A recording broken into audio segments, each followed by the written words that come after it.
¿Cómo están? Bienvenidos, bienvenidas a Humanidades TV y a este ciclo de conversaciones que estamos teniendo y les agradecemos la gentileza de que nos acompañen en ella.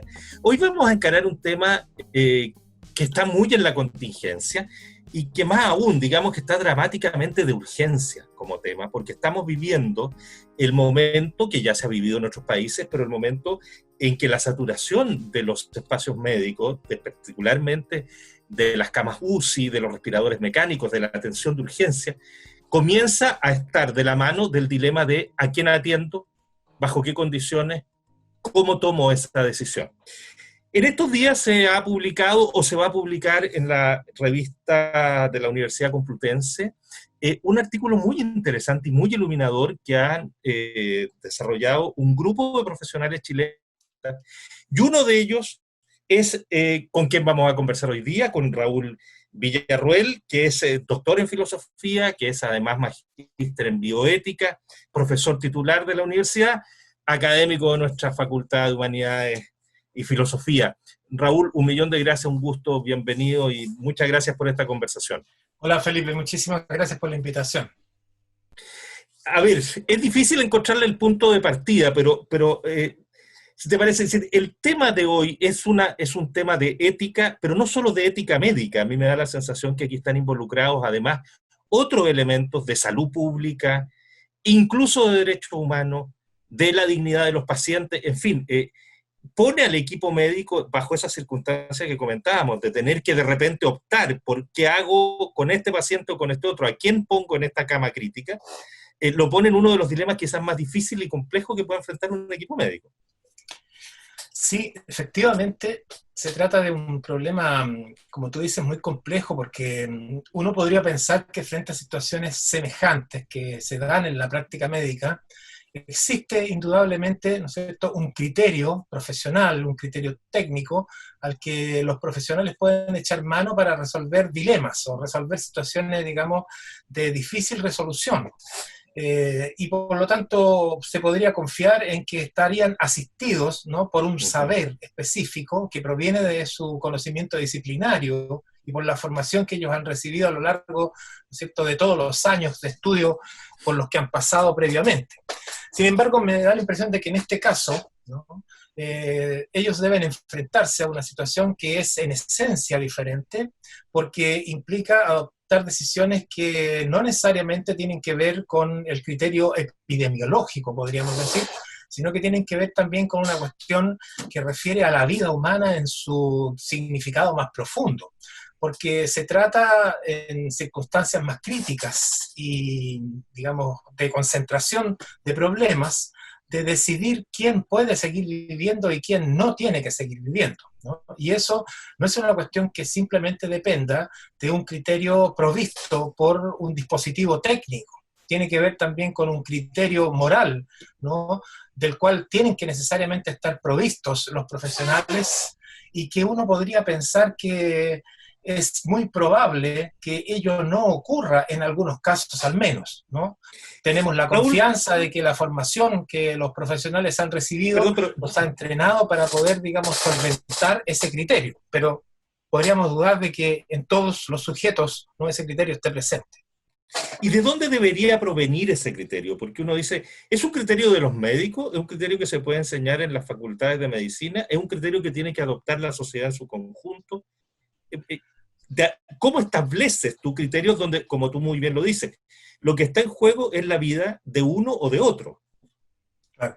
Bueno, la verdad de las cosas es que desde mediados del siglo pasado, ¿no?, aproximadamente a partir de los años 70, emerge una suerte de saber, ¿no?, muy particular, que es la bioética, ¿no?, y que es el intento por establecer una conciliación entre el discurso moral, ¿no?, o el fundamento filosófico de la reflexión orientada hacia la praxis médica.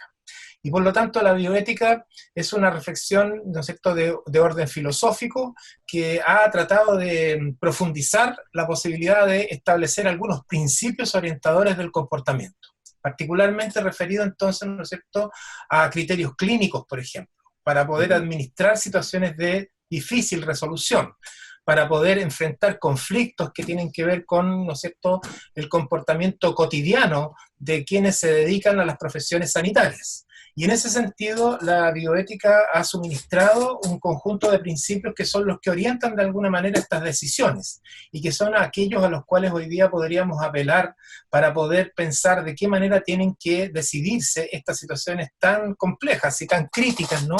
Y que no son menores, por lo cual llegan finalmente a complicar, ¿no?, la experiencia profesional de quienes practican las profesiones sanitarias. Entonces, desde la bioética se puede perfectamente bien pensar que se extraigan entonces esos procedimientos, esos principios, esas orientaciones que serían las que podrían operar, ¿no es cierto?, en este caso para llegar a establecer un mejor razonamiento con respecto a los casos problemáticos. En el artículo que comentábamos, Raúl, ustedes citan algunos criterios, al menos 5 fundamentales, que pudimos ver que autonomía del paciente, beneficio clínico a corto plazo, la evaluación constante, en fin, el no abandono del paciente, el control múltiple e interdisciplinario, de manera que estas sean decisiones que no respondan a una persona. Si pudiera explicarnos un poco mejor esa batería de criterios, ¿cómo pueden operar? Bueno, la idea es que en general, digamos, se opere conforme al reconocimiento de 2 principios fundamentales, ¿no? 2 principios fundantes entonces de la ética médica, que serían el principio de autonomía y el principio de justicia, que tienen que ver fundamentalmente, ¿no es cierto?, con el reconocimiento de derechos que todas las personas tienen y de la, digamos, no aceptación de prácticas discriminatorias basadas en distintos criterios, que pueden ser la edad, que pueden ser, ¿no es cierto?, la definición sexual u otros, ¿ya? Y bien, operen, por lo tanto, como acabo de señalar, orientaciones para el comportamiento. Entonces, en ese sentido, por ejemplo, el principio de autonomía, a lo que refiere precisamente al hecho de, digamos, la necesidad de ver siempre respetada la decisión que el paciente, ¿no es cierto?, pueda, o el usuario de los servicios de salud pueda en un momento determinado establecer como una reivindicación personal. Y por lo tanto, en ese sentido, ¿no?, cuando el paciente adopta una decisión con respecto a su propia vida, el equipo médico o el profesional que lo atiende, de alguna manera tiene que, ¿no es cierto?, admitir esa decisión. Y por lo tanto, debe necesariamente contemplar el predicamento que está contemplado dentro de esa decisión que el paciente ha adoptado. Se trata, por lo tanto, de llegar a pensar, ¿no?, que las personas tienen derechos, y esos derechos deben reconocérsele en la mayor, digamos, posibilidad que esté de parte de los profesionales en este caso. Los otros principios refieren fundamentalmente a una situación que probablemente no sea conocida por todo el mundo, pero que tiene que ver, digamos, con el criterio a través del cual se logran establecer las decisiones para poder asignar los recursos que, por principio y por definición, normalmente son escasos, y que, digamos, refieren, por lo tanto, a esta práctica de lo que se llama el triage, o el triaje también dicho, ¿no es cierto?, en castellano, y que tiene que ver fundamentalmente con la determinación, ¿no?, de poder asignar recursos conforme a ciertas circunstancias que se vayan presentando, a una evaluación, ¿no es cierto?, de la gravedad de los pacientes, a una evaluación, ¿no es cierto?, de las condiciones en las que los pacientes se encuentran en un momento determinado, ¿ya? Una vez que se ha constatado que los recursos son insuficientes, ¿no?, para poder ofrecerle tratamiento a todos por igual, y por lo tanto sea necesario clasificarlos y ordenarlos en función de categorías de importancia. Yo creo que ese es el problema que se está presentando en este momento ya, y que había sido previsto hace algunas semanas atrás, donde, digamos, los recintos de urgencia, ¿no es cierto?, y las camas, digamos, que atienden a los pacientes con problemas respiratorios agudos, están presentándose de una manera absolutamente escasa, y por lo tanto el médico ya tiene necesidad de poder, digamos, establecer priorizaciones entre distintos individuos dependiendo de un montón de circunstancias, y por lo tanto determinar si acaso se entregan o no se entregan, ¿no es cierto?, esos recursos y esos, digamos, procedimientos asistenciales que podrían llegar a salvarle la vida, o bien, digamos, dejar que las personas tengan que morir porque, en definitiva, no es posible atenderlas, ¿no? Yo creo que ese es un problema, pero muy significativo hoy en día, y tiene que ver precisamente con eso. Ahora, ustedes ahí se ponen en dos situaciones en este trabajo. Uno es el ex ante, es decir, decidir quién ocupa la cama que queda, y el Claro, ex post, que es quizás la más brutal de todas las opciones, que es claro, qué cama se desocupa para claro, que otro lo claro. ocupe. Claro, efectivamente, tiene que ver, digamos, con recibir, ¿no es cierto?, atención cuando uno es paciente y pensar, digamos, que uno puede tener o no tener la posibilidad de ser priorizado en una situación de necesidad de cuidados intensivos, por ejemplo, de tal manera de que haya otros que, digamos, queden desprovistos, por lo tanto, de esa misma atención. O bien, cuando ya, ¿no es cierto?, esos recursos han sido asignados y algunos sujetos ya se encuentran entonces bajo tratamiento, decidir retirárselo, porque las expectativas de sobrevivencia, ¿no es cierto?, pueden ser menores o pueden ser insignificantes y pueden implicar un costo, ¿no es cierto?, y un empleo de recursos inútiles que finalmente no van a dar los resultados.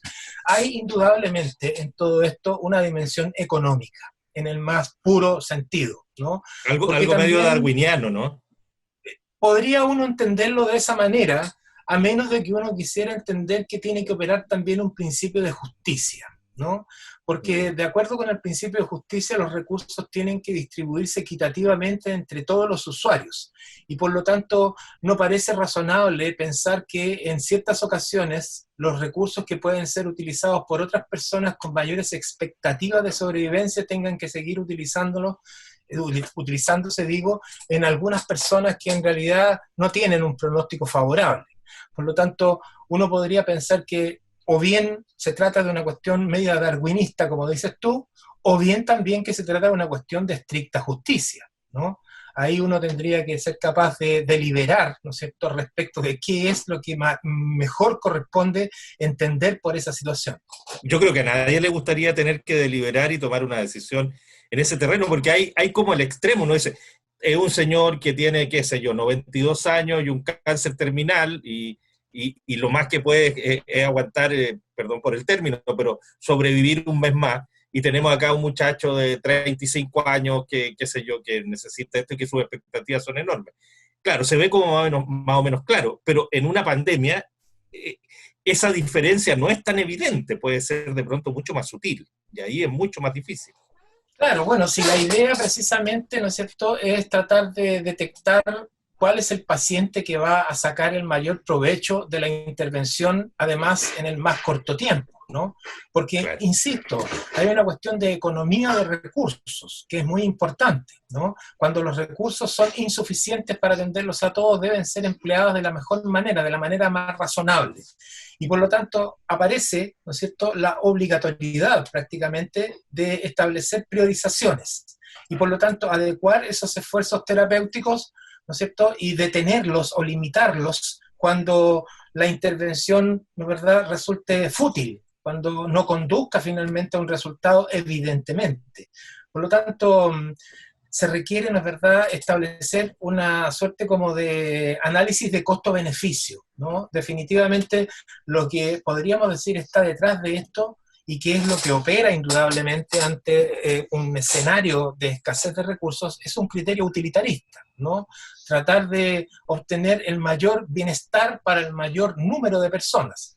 Y en ese sentido, ¿verdad?, el recurso vital, ¿no?, los recursos de soportes vitales, finalmente deben utilizarse, ¿no es cierto?, de la manera más adecuada, de tal manera de que no puedan verse, ¿no es cierto?, una mayor cantidad de personas perjudicadas, precisamente porque unos pocos están, digamos, usufructuando de esos recursos que podrían ser distribuidos de una mejor manera. Esa es la base perdón. Lo que no significa necesariamente, ¿no es cierto?, que esa priorización conduzca a un abandono deliberado Por de supuesto. grupos de individuos o de ciertos individuos, porque eso de alguna manera lesionaría el principio de la justicia también, porque implicaría de algún modo operar con un criterio de discriminación, ¿no? Por ejemplo, hoy día nos enfrentamos a la posibilidad de que las personas mayores, ¿no es cierto?, los adultos mayores, que indudablemente por condiciones previas, por patologías anteriores, tienen un pronóstico de sobrevivencia menor frente a, digamos, el contagio por COVID-19, bueno, uno podría decir necesariamente tienen que ceder esos recursos, ¿no es cierto?, escasos a personas que tengan una mayor expectativa de vida. Pero ahí aparece una situación que es de difícil resolución, porque no podríamos a priori determinar que un determinado rango etario esté necesariamente condenado, ¿no es cierto?, a desaparecer,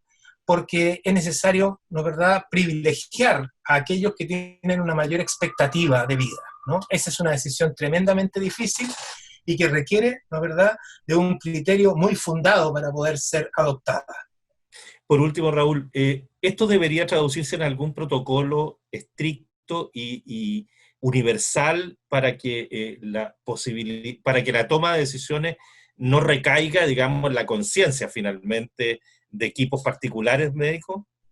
Claro, yo creo que esta es una decisión que tiene que ser colegiada, que debe ser adoptada por un equipo, ¿no?, ¿verdad?, de salud, pero fundamentalmente tiene que haber un criterio, por decirlo así, social, ¿no? Yo creo que de alguna manera este tipo de decisiones tendrían que ponerse en la mesa de la discusión pública y recoger a través de alguna vía, que no sé cuál puede hacer en este momento, ¿no es cierto?, el sentir de la comunidad, porque es la comunidad la que finalmente se ve afectada por estas determinaciones, ¿no?, por estos criterios. Y por lo tanto es necesario que esa comunidad confíe, ¿no?, en las decisiones que esos expertos van en un momento a adoptar, porque tienen que ver con la propia vida de las personas.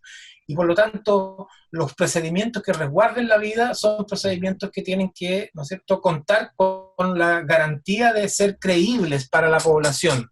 Es decir, que no haya lugar, ¿no es verdad?, a que haya sospechas respecto de privilegios.